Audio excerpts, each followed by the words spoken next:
নমস্কার বন্ধু, আমি লিপিকা। কেমন আছো? নিশ্চয় ভালো আছো, আমিও ভালো আছি। চলে এলাম তোমাদের আজকে আমুদি মাছের আরেকটা নতুন রেসিপি নিয়ে। তো দেখো, আমুদি মাছ বেশি করে আনা হয়েছিল, কালকে তো টক করেছি, আজকে করেছি আমুদি মাছের আলু আর বেগুন দিয়ে একটা সুন্দর রেসিপি। তো চলে গেলাম সকাল সকাল বেগুন গাছে বেগুন তুলতে। টাটকা বেগুন তুলতে গিয়ে দেখি বেগুন ছোট ছোট কয়েকটা বড় আছে, সেইগুলো তুলে নিলাম ট্যাপ ট্যাপ করে বেগুনগুলোকে। তো দেখো, তোমরা যে আমার ভিডিও দেখো আর সুন্দর সুন্দর কমেন্ট করো, তার জন্য অসংখ্য ধন্যবাদ। অনেক সময় ব্লগের জন্য রিপ্লাই কমেন্ট করতে পারি না অবশ্যই। আর এগুলো দেখো, হলুদ হলুদ গাছটা মরে গেছে কিন্তু হলুদ হয়েছে, এখান থেকে আবার নতুন গাছ। বেগুনগুলো দেখেছো কীরকম টেনা ব্যাকা হয়ে বেগুন হয়েছে, সব কটাকে তুলে নিয়ে চলে এলাম। কিছুটা আছে, আর এই দেখো আমার গাছে এখনও থোকা থোকা সিম হয়েছে, সিমটাকে কালকে রেসিপি করব। তো আজকে এই রেসিপি করেছি। চলো তাহলে আজকে রান্নাটা তোমাদের সঙ্গে শুরু করা যাক। চারিদিকে সুন্দর মনোরম রোদ উঠেছিল, আর চলে এলাম পালং শাক তুলতে। দেখো পালং শাকে পুরো শীষ পালং হয়েছে। তো এই শীষ পালংগুলোই নেবো, আলু দিয়ে করব, রসুন ফোড়ন দিয়ে। অবশ্যই দেখো আর অবশ্যই করে খেও, দারুণ রান্না। তারপরে সেইগুলোকে তুলে নিয়ে চলে গেলাম ধুতে। দেখো খুব একটা নোংরা নয়, যেহেতু আমাদের ভালো জায়গা হয়, তো সেইগুলোই তো ভালো করে ধুয়ে নিয়ে আমি চলে এসেছিলাম। তোমাদেরকে বেগুনগুলোকেও ধুয়ে নিয়েছিলাম ভালো করে, আবার ভালো জলও বাড়িতে এসে ধুয়েছিলাম।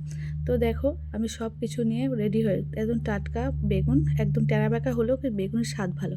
এটা চচ্চড়িটা হয়ে গেছে, রেসিপিটা তোমাকে দেখাচ্ছি। এটা আমার হয়ে যাওয়ার পরে তোমাদের সঙ্গে হয়ে গেছে। এরকমভাবে চচ্চড়িটা হবে পুরো আলু দিয়ে একদম মাখা মাখা। এটা তুমি খুব সুন্দর লাগে গরম গরম ভাতের সঙ্গে। আমার আজকে মোবাইলটা না উল্টো ধরা হয়ে গেছে, কি করব বুঝতে পারিনি কখনো উল্টো হয়ে গেছে। তো পেঁয়াজ দিয়ে দিয়েছি, আর তার সঙ্গে এটা হচ্ছে মাছের ঝালের রেসিপিটা। তো দেখো পেঁয়াজ দিয়ে তার সঙ্গে আলু আর বেগুন সব কিছু দিয়ে আমি, পেঁয়াজটাও ভাজা হয়ে যাচ্ছিলো, এইগুলোকেও ভেজে নিচ্ছিলাম। তো টমেটো দিয়ে সব কিছু ভেজে নিয়েছি। আর মশলার মধ্যে সেরকম কিছু না, শুধু একটু আদা রসুন, যেহেতু এটা নদীর মাছ তাই জন্য রসুনটা অবশ্যই দিই। আর রসুনটা দিলে কিন্তু খাবার স্বাদটা কিন্তু অনেকটা বাড়িয়ে দেয়, যেহেতু জ্যান্ত মাছ না। জ্যান্ত মাছ হলে অবশ্যই তোমরা রসুন না দিতেও পারো। তো দেখো আমি সব কিছু দিয়ে, তারপরে জিরে গুঁড়ো দিলাম, দিয়ে এবার ভালো করে এটাকে একটু কষিয়ে নেবো। একটু লঙ্কা গুঁড়ো দিয়ে দেবো, যেহেতু লঙ্কা গুঁড়োটা নাহলে নষ্ট হয়ে যাবে রাখলে। তার জন্য সামান্য জল দিলাম, মশলাটা যাতে না পুড়ে যায়, তার জন্য ভালো করে মশলাটা দিয়ে এবার মশলাটাকে ভালো করে এইগুলোর সাথে 2-1 মিনিটের জন্য কষে দেখবে হয়ে গেছে। অবশ্যই দেখবে, কারণ যেহেতু আলু আর পেঁয়াজটাকে আমি আগে ভেজে রেখেছিলাম তার জন্যে। ভিডিওটা দেখার জন্য তোমাদের অসংখ্য ধন্যবাদ, সুন্দর সুন্দর কমেন্ট করো তার জন্য তোমাদের অসংখ্য ধন্যবাদ। দেখো আমুদি মাছটাকে দিয়ে দিলাম কালকে।